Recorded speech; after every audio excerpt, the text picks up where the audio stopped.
what has it been like this legislative session trying to advocate for the public safety priorities that you think that they need to be focusing on? Well, we're having a good discussion. I've been down there first on 1363, which is the pursuit bill. And I think there were several versions of pursuit of the fix. I could tell you that in Federal Way, it's astonishing what has occurred. Just absolutely outrageous. And, and we have linked, statistically and numerically, once the law was passed, car theft in the city of Federal Way has gone up just in the past year, 58%. Wow. We've had 550 instances of people running from the police since the law went into effect. And we had one like just a week ago Friday, where we had pinned a guy into one of the stolen car into one of the motels on Pacific Highway. What does the individual do? He's in the car. He's like, well, I'm behind the wheel. I don't have to stop. He rammed into the car, spun his wheels to the point where smoke was coming out, pushed the police car out of the way, and then took off. Wow. And under the law that we have right now, we can literally not pursue him. Wow. And it's just in a stolen car. So I think actually what we really need to do is I think that there's all kinds of agendas. I went down there and I looked at the members of the committee because first it went through there was the Public Safety Committee, and then it went to Transportation. And when I was before the Transportation Committee on 1363, I said, every one of you and everybody behind me got here by way of a car today. What would you do if you had gone out to your car and it was stolen? Now I want you to imagine that a couple hours later, a police officer is behind your car. I think it really is. It really undermines common sense that you wouldn't want the police to be able to pursue your stolen car.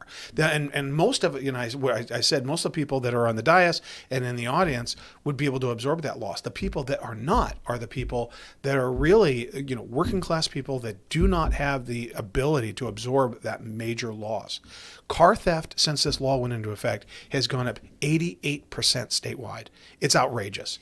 And they are really sacrificing the public safety of 90% of the population to pursue, to protect these offenders and a social agenda which is disconnected from common sense. When you hear someone like Senator Manka Dhingra, Chair of Law and Justice, who really was someone who I think directly led to that bill being watered down, when you hear her say, well, I have not seen data to suggest that the crime crisis is a result of that law. I just gave the data. We have the data. Yeah. There are, I think, actually, several thousand more. It's several thousand people. I think it's 2,000 individuals that have fled from the state patrol. They have the numbers. Oh, it's more than that. It's 3,000. Yeah, it was 3,100 in 2022. Thank you very much. Thank Insane. you. Right. So I think I was wondering if that was the delta, but yeah, that number is an insane number. We already have the numbers. So I guess I don't think that's intellectually honest. No, I really, and that's what I'm talking about is that I think that I was in in some of these committee meetings where they're discussing the numbers, and I think it's a shell game. I think it's actually not intellectually honest. It's absolutely outrageous that the police cannot pursue for, most felonies. And this whole thing about we're going to add sex offenses and we're going to add assault. I was a prosecutor for 19 years. Mm-hmm. I'll give you one guess. How many of those did we arrest the suspect in a speeding car in sex offenses? 19 years, not one, not one. Right. That's not how sex is. So to add that to the list of offenses that you could pursue people for is, again, not intellectually honest, and it's window dressing. And it's really, that's the kind of thing where you just kind of just shrug your shoulders and say, what are you doing? Yeah. It's performative politics to say, right. oh, no, we fixed the law. Right. So as it is and how it was watered down in the House is, it has these 6 categories. You mentioned one of them that you can pursue for if you've got reasonable suspicion. But chief among them that it leaves out is the stolen vehicle issue. Right. And so do you have any hope that that is somehow going to be added or resuscitated?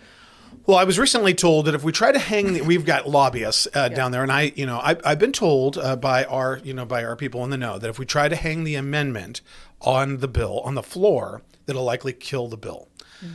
So I spent the last week thinking about this, and I worked in Olympia when I was, when I did an internship with Senator Von Reichbauer at the time, now a King County council member, and he always says, stop telling people that. It was 34 years ago.